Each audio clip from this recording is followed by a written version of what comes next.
नमस्कार मित्रांनो, मराठी बोली या चॅनलमध्ये तुम्हा सगळ्यांचं स्वागत आहे.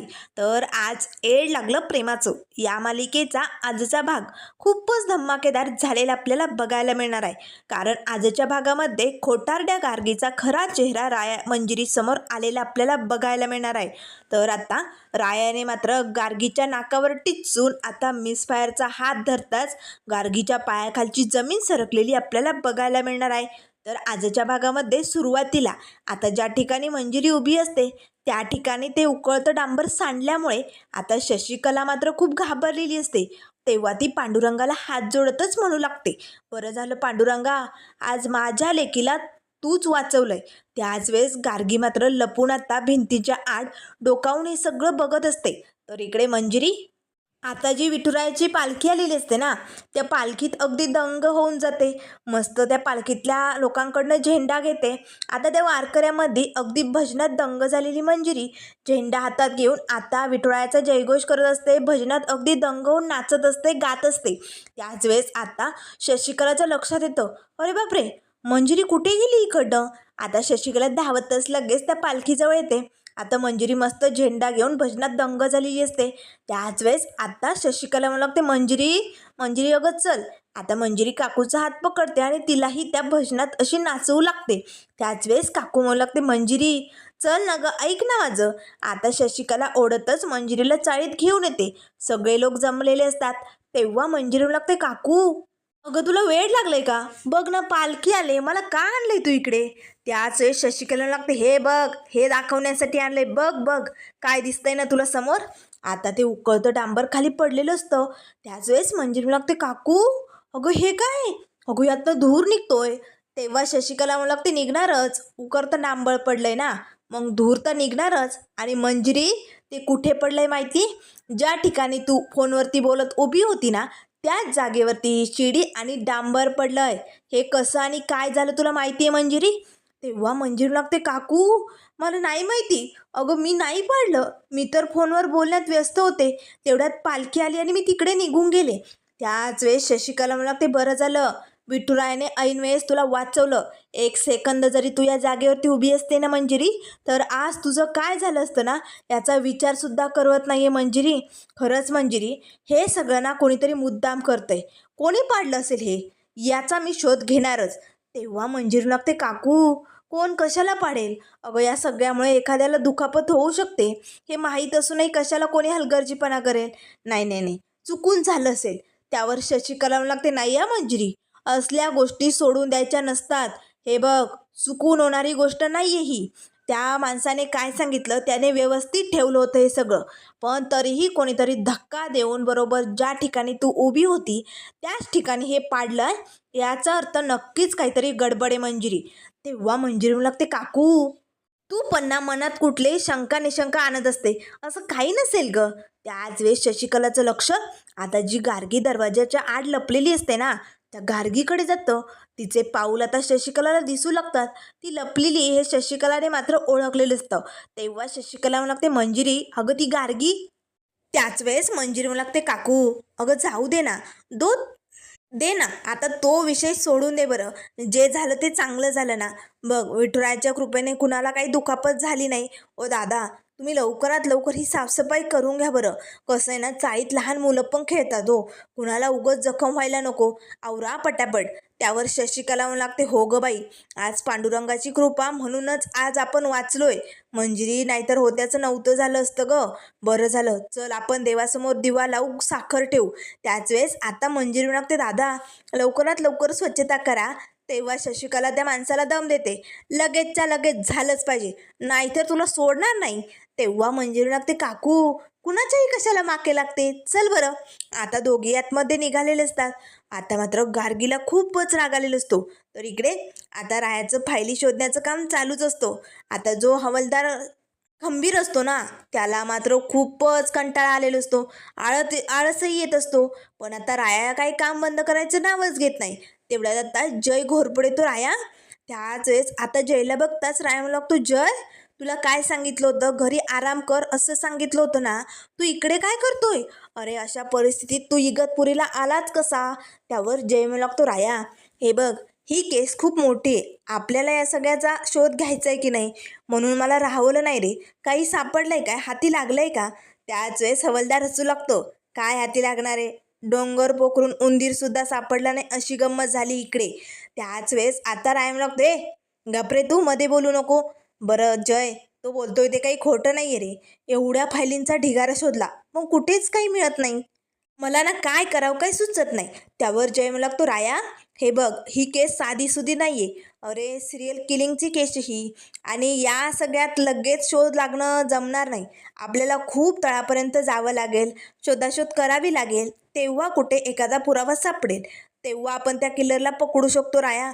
एवढा सहजी पकडणार नाही तो. आणि राया तुला एक सांगतो, हार मानून अजिबात चालणार नाही. आपल्याला जे काय करायचं आहे ना ते जोमानेच करावं लागणार आहे. कारण बघ, गुन्हेगार कितीही गुन्हे करत असला ना तरी तो एक चूक नक्की करतो हा. नक्कीच अशी काहीतरी चूक त्याची सापडेल आणि नक्कीच त्याचा आपल्याला लवकरात लवकर तपास लागेल. त्यावर लगेच रायम लागतो, जय अरे मग त्याच आशेने मी इकडे आलो होतो आणि एवढ्या सगळ्या फायलींचा ढिगाराही उचकला, पण कुठे काहीच आशेचा किरण दिसत नाही. माझं ना डोकं आऊट झाले.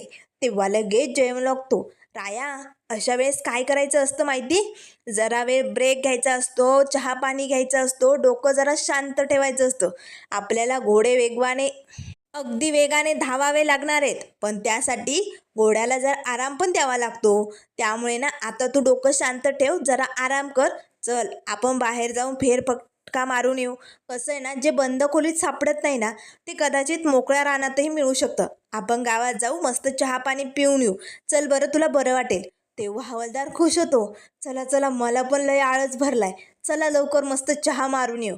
तेव्हा रायम लागतो, चला तुमच्या नशिबात हेच आहे. चला चला. आता तिघेही मस्त गावात चहा पिण्यासाठी निघालेले असतात. तर इकडे शशिकला आणि मंजिरी दोघे आता आपल्या रूममध्ये चाललेले असतात. त्याच वेळेस आता गार्गी मात्र रायाच्या रूममध्ये शेजारीच लपलेली असते. तेव्हा गार्गी म्हणू लागते, मंजिरी तुझा चेहरा बिघडवण्यासाठी चांगला डाव आखला होता, पण नाही, तुझा हा सुंदर चेहरा बिघडवल्याशिवाय ही गार्गी शांत बसणार नाही. करणार, तुझ्या चेहऱ्याचं काम तमाम करणार.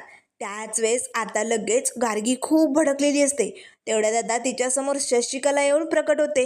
आता मात्र गार्गीचा हा भडकलेला चेहरा बघता शशिकलाच्या सगळं लक्षात आलेलं असतं. तेव्हा शशिकला म्हणते, काय गे, जे काही खरं खरं असेल ना ते लगेच वाकायचा, लगेच सांगून मोकळं व्हायचं. नाहीतर ही शशिकला काय करेल याचा तुला अंदाजही लागणार नाही. लवकरात लवकर सांग, का करते हे सगळं नाटकं? सांग लवकर. त्याच वेळेस आता गार्गी लगेच अगदी लहान मुलीसारखं, आंटी अगं काय बोलतेस तू? मी ना लपाछपी खेळत होते ना, म्हणून लपले होते. त्यावर शशिकला म्हणू लागते, हो लपाछपी खेळत होती? सांग लवकर. माझ्या मंजिरीच्या जीवावर उठली ना तू? लवकरात लवकर सांगा, नाहीतर तुला सोडणार नाही. त्यावर गार्गी म्हणू लागते, आंटी असं काहीच नाहीये. अपू आणि मी लपवाछपी खेळत होतो ना, आम्ही लपून बसलोय, म्हणून मी इकडे थांबले. लप लप, तू पण लप. तेव्हा लगेच आता शशिकला म्हणते, हात लावायचं नाही, दूर हो. तुझ्यासारखी पोरगी किती नीच भामटी आहे ना हे मला चांगलंच माहिती. नाटकं करते, माझ्या मंजिरीला फसवते. मुद्दाम केलं ना? तूच लोटली ना ती शडी. सांग लवकर. अगं तुला लाज नाही वाटली? तुझ्यावरती एवढं प्रेम करते ना ती मंजिरी, तुला एवढं जीव लावते ना. तिला जर आत्ता काही झालं असतं तर तुला बघवलं असतं का? का केलं हे सगळं? लवकरात लवकर सांग. त्यावर लगेच आता गार्गी म्हणू लागते, आंटी मी तुझी शपथ घेऊन सांगते, मी नाही केलं हे, मी तर लपत होते ना. त्यावर लगेच शशिकला म्हणते, खोटी शपथ घेऊ नको खोटारडे. कुणासंग खेळते तू? कुणासंग लप्पाछपी खेळते सांग. त्यावर लगेच गार्गी म्हणू लागते, अप्पू आणि मी आम्ही दोघे खेळतोय. तेव्हा लगेच आता शशिकला म्हणू लागते, खोटा बोलू नकोस. मी बघितलं ना मगाशी बाहेर पिंगू बरोबर एकटीच खेळत होती, मग अप्पू कुठनं आला मध्येच? त्यावर लगेच गार्गी म्हणू लागते, अप्पू नंतर आला आणि मग आम्ही लपत होतो ना, मग कसे दिसणार तुला? त्याच वेळेस शशिकला म्हणू लागते, बासा बास, थांबव हे सगळं, नाहीतरी शशिकला तुला असं उत्तर देईल ना तुझी वाट लावून टाकेला, लक्षात घे. त्याच वेळेस आता मंजिरी येते, काकू अगं का ओरडतेस तिला आणि का बोलतेस? आता गार्गी रडू लागते. तेव्हा लगेच आता ती मंजिरी म्हणू लागते, आंटी बघ ना ही आंटी मला नुसती ओरडत असते, बोलत असते. त्यावर लगेच आता शशिकला म्हणू लागते, मंजिरी हिला हलक्यात घेऊ नका. ही पोरगी किती महाभयानक आहे ना, हे तुला अजून माहिती नाही आहे. एक नंबरची खोटारडी भामटी कार्टी आहे. त्यावर मंजिरू लागते, काकू अगं किती बोलणार आहेस तिला? अगं तिची जबाबदारी घेतली ना आपण, आणि तिची अशी अवस्था आहे तुला माहीत असूनही तू सतत तिला का ओरडत असते? अगं लहान आहे ग ती काकू, नको असं करू. चल गार्गी, तू घरी चल बरं. आता लगेच शशिकलाला मात्र राग येतो. मंजिरी, तुझीला लहान म्हणते ना, ती लहान मुलीसारखं नाटक करते. कारण लहान असणं आणि लहान मुलीसारखं वागणं यात खूप फरक आहे मंजिरी. पण हे तुझ्या डोळ्यासमोर कधी येणार मंजिरी? अगं तुझ्या डोळ्याला जी आंधळी प्रेमाची पट्टी बांधली ना मंजिरी, ती लवकरात लवकर निघणं गरजेचं आहे. कारण ही भामटाड पोरगी किती नाटकी आहे ना, हे मला चांगलंच माहिती झालं आहे. मुद्दाम करते हे सगळं. एकदा नाही, असे कितीतरी प्रसंग झालेत ज्यामुळे या गार्गीचं सत्य आता शशिकलासमोर आलेलं असतं. आता इकडे बाहेर चाळीत भाजीवाले काका आलेले असतात. शशिकलाच्या डोक्यात मात्र सारखा गार्गीचा विचार घुमत असतो. शशिकला बाहेर येते, त्याच वेळेस ते काका आता शशिकलाला आवाज देतात. पण शशिकला विचारात गुंग असते. आधी बेडवर कांदे सापडले, त्यानंतर तिला ताप आला, राया मंजिरीला जाण्यापासून तिने थांबवलं, आणि आता मंजिरीच्या जीवावरती उठली. नेमकं ही पोरगी खरंच वेडी आहे का वेडे असल्याचं नाटक करते, का आपल्याला वेडं बनवती? हे सगळं कधीपासनं घडतंय? जेव्हापासनं ती पडली, हॉस्पिटलमध्ये गेली, तेव्हापासनंच तिच्यात हा बदल झाला आहे. जेव्हापासनं ती हॉस्पिटलमधनं घरी आली, तेव्हापासनं तिचं वागणं बोलणं सगळं काही बदललं आहे. तिचे जे प्रश्न विचारणं, हे सगळं काहीतरी वेगळंच वाटतंय. याचा अर्थ त्या गार्गीची स्मृती परत आली का? ती आपल्याला वेड्यात काढते का? नाही नाही नाही, असं असेल तर हिचं सत्य बाहेर यायलाच पाहिजे. तेवढ्यात लगेच ते भाजीवाले काका म्हणू लागतात, शशिकलाजी अहो या की इकडे. आता शशिकला म्हणू लागते, बोला बोला, आज तर वाटे आणलेत. त्याच वेळेस ते काका खिशातनं पैसे काढतात. हे घ्या तुमचे त्या दिवशीचे पैसे. त्यावर लगेच आता शशिकला म्हणू लागते, माझे माझे नाही आहे ते, तुमचा काहीतरी गैरसमज झालाय. तेव्हा ते काका म्हणू लागतात, नाही हो तुमचे नाही आहे. त्यावर लगेच शशिकला लागते, मग मंजिरीचे आहे का? द्या मग इकडे. त्यावर ते काका म्हणू लागतात, नाही नाही मंजिरी ताईचे नाही, गार्गी ताईचे. त्यांनी ना माझ्याकडे हे पैसे दिले होते आणि 2च कांदे नेले, आणि बाकीचे उरलेले पैसे घेऊन पण गेल्या नाही. त्यांना द्या आणि त्यांना सांगा. आता शशिकलाला धक्का बसतो. फक्त 2 कांदे? याचा अर्थ ते बेडवरती जे कांदे होते ना, ते हेच कांदे. म्हणजे या पोरीने पैसे देऊन या भाजीवाल्याकडनं कांदे विकत घेतले आणि मग ताप आल्याचं नाटक केलं. एवढं सगळं डोकं वेड्या पोरीचं तर नाही चालू शकत. नक्कीच हिच्या डोक्यात शिस्त आहे काय, हे आता शोधून काढणार. तेवढ्यात आता शशिकला लगेच अप्पूला आवाज देते, अप्पू शेठ, अप्पू शेठ या इकडे, तुम्हाला भेटल्याशिवाय करमत नाही. आता शशिकला अप्पूबरोबर गोडगोड गप्पा मारत असते. तेव्हा अप्पू म्हणू लागतो, काय झालं काकू? नाही म्हणजे एवढं गोडगोड बोलतायत, काही माहिती विचारायची का? काय काम आहे सांगा लवकर.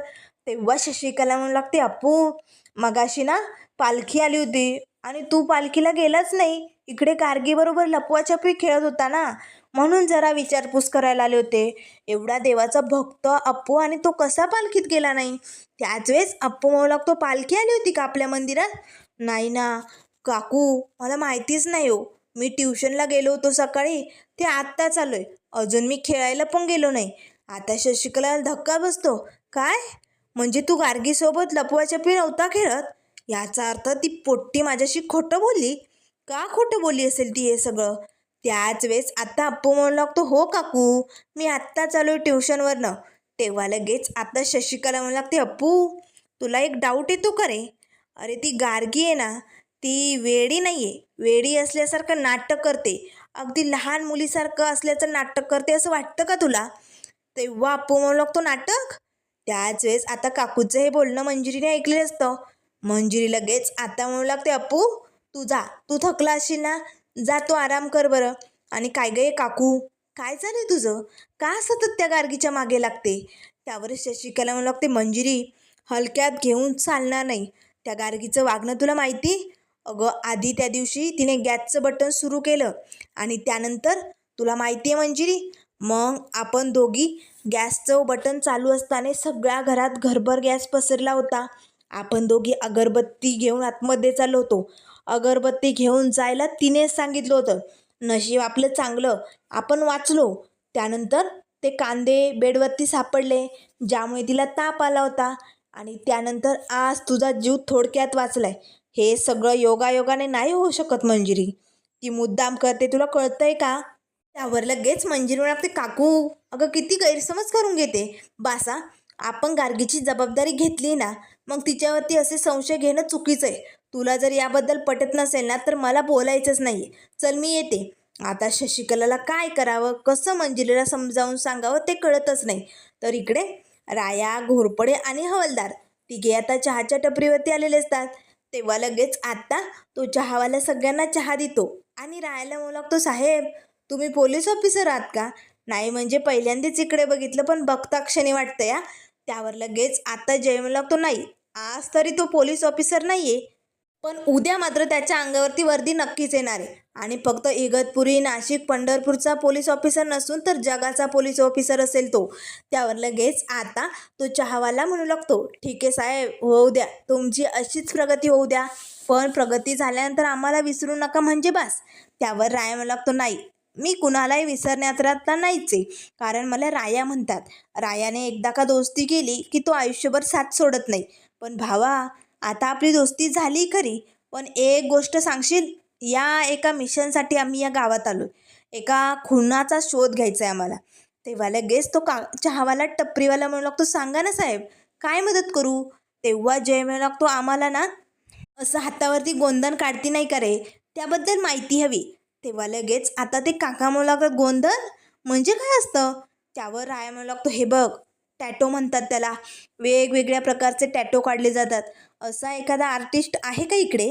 त्यावर लगेच आता ते काका म्हणू लागतात, हो साहेब, अहो हे जरी छोटंसं शहर असलं ना तरी असले टॅटो वॅटो कोण नाही काढत हो इकडे. आणि होता ना, एक होता, पण त्याचा धंदाच चालला नाही. मग काय, त्याने आत्महत्या केली. आणि दुसरा झाला, आणि तो तर वेडा झाला, वेडा. त्याची बायको आणि पोरगी इकडनं निघून गेले. त्याच वेळेस जय म्हणू लागतो, काय वेडा झाला? असा कसा वेडा झाला तो? तेव्हा लगेच आता ते काका म्हणू लागतात, साहेब तो अचानकच असा वेड्यासारखा वागायला लागला. का कसं झालं हे कुणालाच माहिती नाही, मला बी ठाऊक नाही, पण साहेब तो खूप वेडा झाला होता एवढं मात्र नक्कीच आहे. तेव्हा जय म्हणू लागतो, असा अचानक कसं कोणी वेडं होऊ शकतं? त्याच वेळेस रायाच्या डोक्यात एक कल्पना येते, वेडेपणात माणूस नक्कीच असं काहीतरी करू शकतं. म्हणजे हा वेडा आर्किटेक्ट हे सगळे खून करत असेल का? असं काही असेल का? असे प्रश्न आता रायाच्या मनात उभी राहिलेले असतात. त्याच वेळेस आता लगेच जय आपल्या खिशातनं पैसे काढतो. हे घ्या तुमच्या कामाचे पैसे. अजून त्याबद्दल जर आम्हाला काही माहिती मिळाली तर आम्ही नक्कीच येऊ, आणि तुलाही जर काही कळालं त्याबद्दल तर नक्कीच आम्हाला सांग. त्याचं घर कुठे माहिती? तेव्हा तो माणूस म्हणू लागतो, सांगतो, पण ते घर खूप दिवसाचं बंद आहे. आता लगेच जय आणि राया त्या घराकडे निघालेले असतात. तेव्हा लगेच राया हाता हवलदार खंबीरला म्हणू लागतो, हे बघा, मला आजच्याच त्या वेड्या आर्टिस्टची सगळी माहिती हवी. तो कुठे राहत होता, काय करत होता, त्याला काय झालं होतं, हे सगळं काही माझ्यापर्यंत पोचलं पाहिजे. तेव्हा लगेच हवलदार म्हणू लागतो, ठीक आहे साहेब, नक्कीच पोचणार. तर इकडे जय आणि राया दोघे आता त्या वेड्या आर्टिस्टच्या घरी आलेले असतात. घराला मात्र कुलूप असतं. आजूबाजूला चौकशी केल्यानंतर काहीच माहिती मिळत नाही. रायाला आता काय करावं काही सुचत नाही. त्याच वेळेस आता राया आणि जयचा कोणीतरी पाठलाग करत असतं. हे नकळत आता रायाच्या लक्षात येतं. तेव्हा राया जयला म्हणू लागतो, जय, कदाचित कोणीतरी आपल्या पाठीमागे आहे असं मला वाटतं या. तेव्हा जय म्हणू लागतो, राया तू ना या मिशनचा खूपच विचार करतोय, अगदी मनाला लावून घेतलंय तू, म्हणून तुला असं वाटतंय. तुझा भास असेल असं काहीच नाही. चल इकडनं जाऊ. तर त्यानंतर मित्रांनो, पुढील भागामध्ये खूपच मोठा धमाकेदार असा ट्विस्ट आपण बघणार आहोत. कारण पुढील भागामध्ये आता गार्गीने मंजिरीला मारण्यासाठी काही गुंड पाठवलेले असतात. त्याच वेळेस आता ती गुंड मात्र मंजिरीवरती हल्ला करताच राया त्या गुंडांना मारू लागतो. ते गुंड आता रायाला मारणार. तेच आता गार्गी येते, थांबा, मी तुम्हाला या मंजिरीला मारण्यासाठी पाठवलंय. या रायाला म्हणजे विशालला नाही, तो माझा आहे फक्त, त्याला कोणी काहीही करू शकत नाही. त्याच वेळेस आता मंजिरी समोर येते. वाह गार्गी, शेवटी तुझं खरं रूप समोरच आलं. हे मला माहिती होतं. तू वेडी नाही आहे, तुझी स्मृती परत आली हे मला आणि रायाला केव्हाच माहिती होतं. पण तुझं खरं रूप समोर आणण्यासाठी आम्ही हा सगळा डाव आखला. आता राया मंजिरी मात्र गार्गीचं सत्य समोर आणण्यासाठी मोठा डाव आखणार हे सगळं आपल्याला बघायला मिळेल. पण मात्र त्या क्षणाला राया उठून उभी राहतो आणि लगेच मिसफायरचा हात पकडतो आणि गार्गी समोरच म्हणू लागतो, गार्गी, माझ्या मिसफायरच्या केसाला बी धक्का लागू देणार नाही. जोवर हा राया जिवंत आहे तोवर तिला काही बी होणार नाही. आता गार्गी मात्र खूप भडकलेली असते. पण आता पुढे काय काय होणार हे खरंच बघणं खूप मजेदार असणार आहे. त्यामुळे मित्रांनो, अशाच मालिकेंच्या अपडेट पाहण्यासाठी चॅनलला लाईक करा, सबस्क्राईब करा. व्हिडिओ पाहिल्याबद्दल धन्यवाद.